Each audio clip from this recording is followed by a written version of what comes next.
we're looking at different types of graphs. First type of graph is called a pictograph or picture graph. And pictographs are another way to show information. They use symbols to represent data and keys to tell what each symbol means.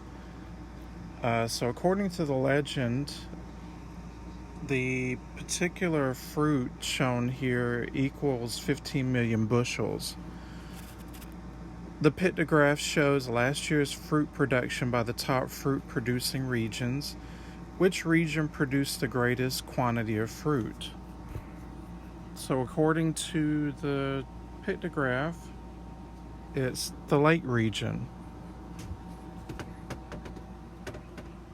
Often, the questions that are being asked given a graph are pretty straightforward.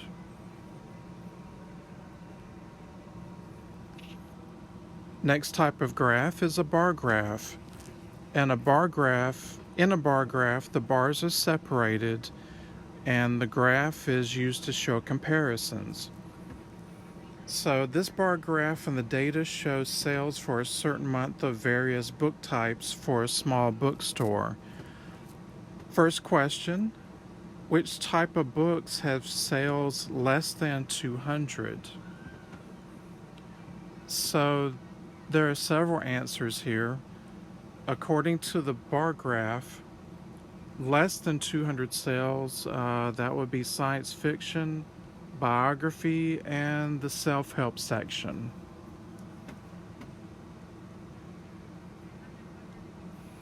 Second question, which types of books have sales more than 150? So more than 150 would be mystery and the romance genres. And the last question, which type of book had the lowest amount of sales for the month?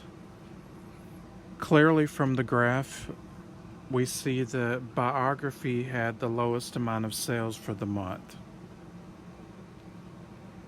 Again, just use the graph to answer pretty easy questions.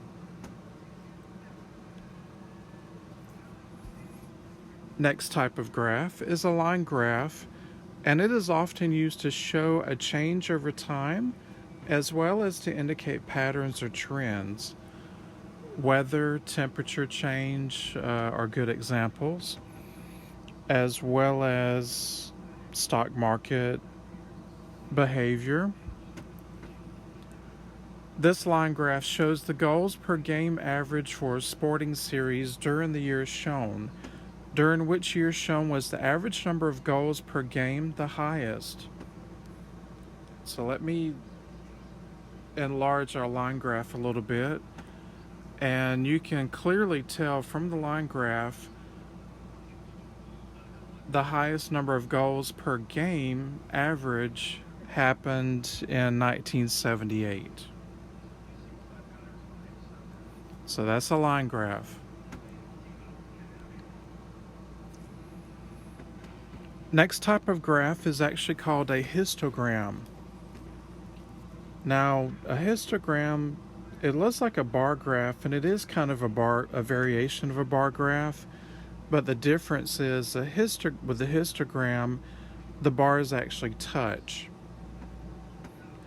This histogram shows the winning speeds at the Daytona 500.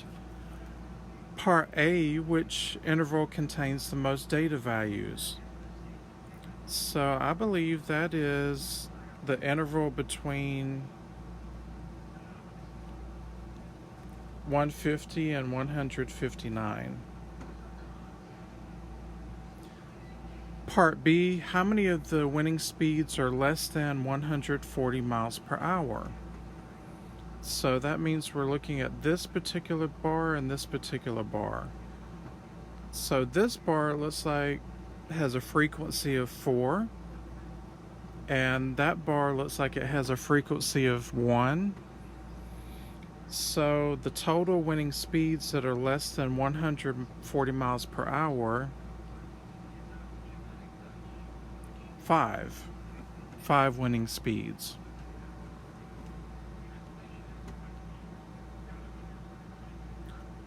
Part C, be careful because the wording is a little different.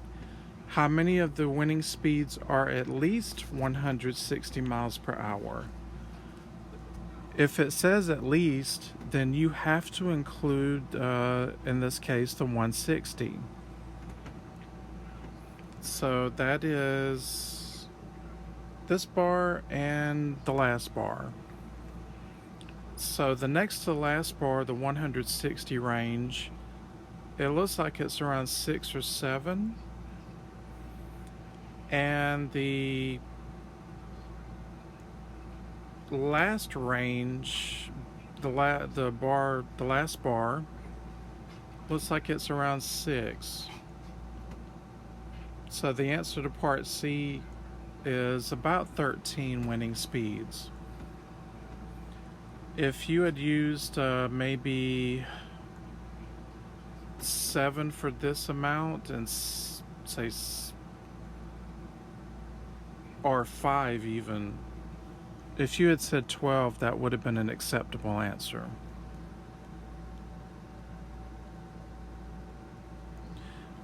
Let's look at the last kind of graph. The last type of graph is a circle graph, or otherwise known as a pie graph. And as expected, it's in the shape of a circle, divided into different wedges or pieces of pie. And a circle graph is also used to show comparisons as percents. Part A, the circle graph shows the vacation choices for 200 middle school students. Number 1, what percent of the students like to go to a theme park on a vacation? So that answer is easy. It's just 32%. Now, part 2 of our problem. Of the 200 students, how many students preferred to go to the beach on their vacation? Now, this you actually have to solve. So we're trying to solve 26% of 200. We can easily set this, translate this into something we can calculate. First of all, change the percent into a decimal. So 26% is the same thing as 0.26. Of means multiplication.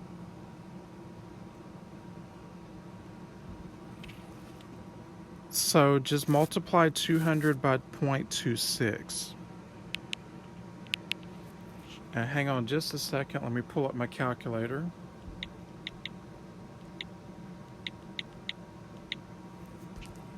So that is exactly 52.